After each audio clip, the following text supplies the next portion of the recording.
Jill Durkee. I tattoo here at Northwoods Tattoo. Yeah, I had been in a band for a number of years, and me and my partner in that band had a falling out, and the band kind of fell apart. And up to that point, I had cooked for a living and had the band as a kind of a sideline hobby that I was hoping would turn lucrative someday. And I saw an opportunity to pursue art and pursue something I'd enjoy for a living, and that wouldn't rely necessarily on anyone else than the client, and my own drive instead of being a member of a band and counting on everyone else's drive and everything clicking. I wanted to tattoo for the longest time, but without someone to really teach me how it's been getting done well and in a strong manner, like the type of tattoos you see on TV and in magazines. That type of work isn't just accomplished on your own. You need kind of learn from other people to get to that level, and I always kind of respected that. And so when I got that offer, I asked the dude for an apprenticeship, and he took me up on it. Just came together, so I took the dive and quit my job, moved 300 miles, and started my apprenticeship. How you doing? My name's Josh. I've been getting tattoos for probably 10 years ago. Maybe I got my first one. It was one of those things where my parents said I couldn't get one while I lived in the house. So after I went away to college and started doing my thing, I decided, I'm not in the house anymore. I'd probably get a tattoo. So I got my first one. This one actually says pray, and that's a reminder for me. It's something that's important, and that's actually all my tattoos. They're something that they mean something to me, and I think that's what people get tattoos for in the first place. From there, I kind of bounced all over my body and got different ones. There's a couple snowflakes here. I have a seasonal thing going on. I have some leaves for fall. I have a butterfly, show my feminine side off a little bit. Up here I got there's the scenes of life. There's buildings here. This is Chicago. Chicago is one of my favorite places in the world to be.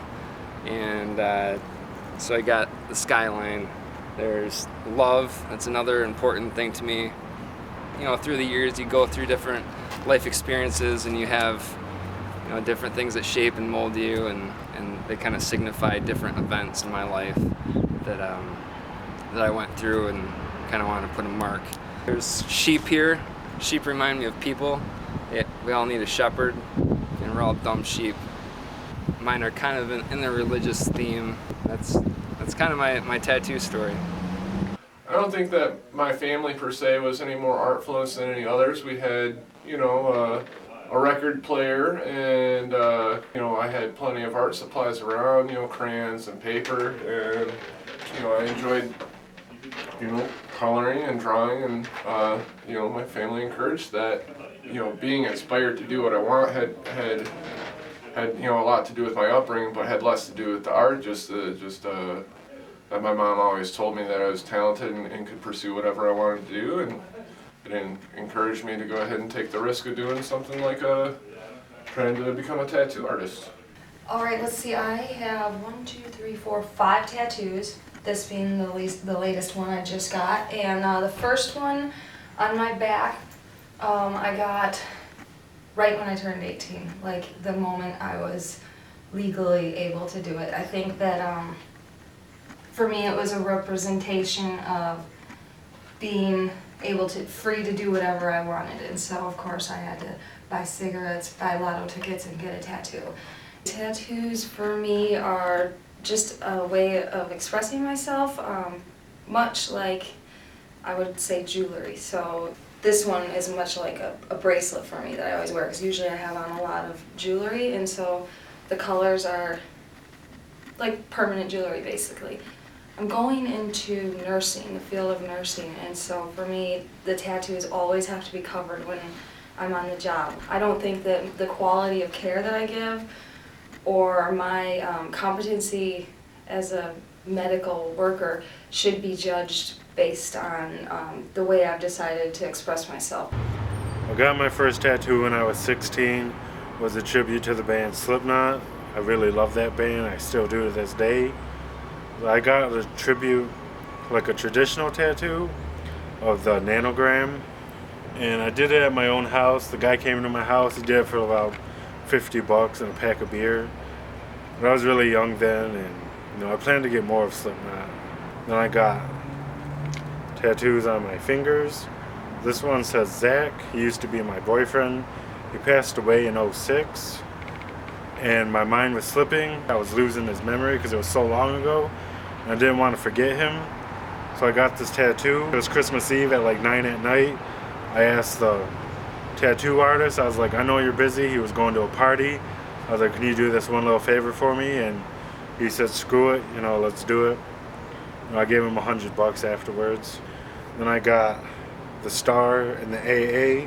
AA represents Asking Alexandria. They're a metalcore band. They're relatively new, but I got them more for, they taught me who to be and not to let anyone judge me. And don't let anyone, what they say, affect who I am in my life.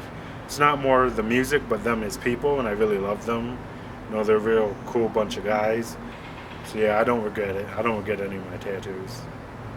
If you want to become a tattooer, there's a lot of people out there trying. There's a lot of people out there who are becoming great. I think there's a lot of room in tattooing, but really to make a living at it, to make a go of it as an artist and to succeed, it takes a lot of dedication and willingness to kind of sacrifice of the self. I definitely went through a couple girlfriends, went through some relationships and a couple living situations. It wasn't real convenient until just like the last couple 3 years. I've kind of come a little bit more into my own. For a couple years there, I didn't get to go out on Friday and Saturday night. I didn't always have my rent money on time. And there was never any guarantee that I would get to the point where I'm at now, where I'm comfortable. Respect the trade. If you're going to learn how to tattoo, learn from someone who you would want to become like. Learn from someone who's producing the type of artwork and the type of tattoos that you would like to produce in your career. Don't jump the gun and try and just start teaching yourself how to tattoo. I waited 10 years. I pursued tattooing before I got an apprenticeship, and that's for 10 years I didn't tattoo one person. But everyone who knew me knew that was something that I was going to pursue and that it was going to be something I was going to do. So by the time I actually got around to tattooing and got my apprenticeship and started tattooing, I had a clientele of people looking for my artwork, looking for my tattoos. I had a clientele of people who were willing to be my beginning tattoos and give me skin when I wasn't quite as up to par as I would be later in my career. And I did really well for myself pretty much right from the gate. Respect the work of the people that have come before you, because that's what's going to guide your hand and help you do great work in the future.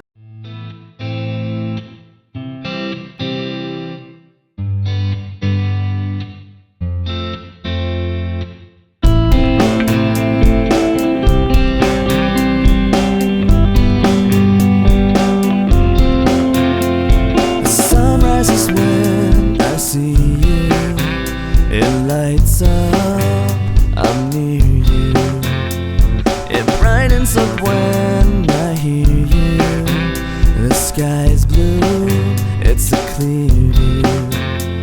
I sit here staring at the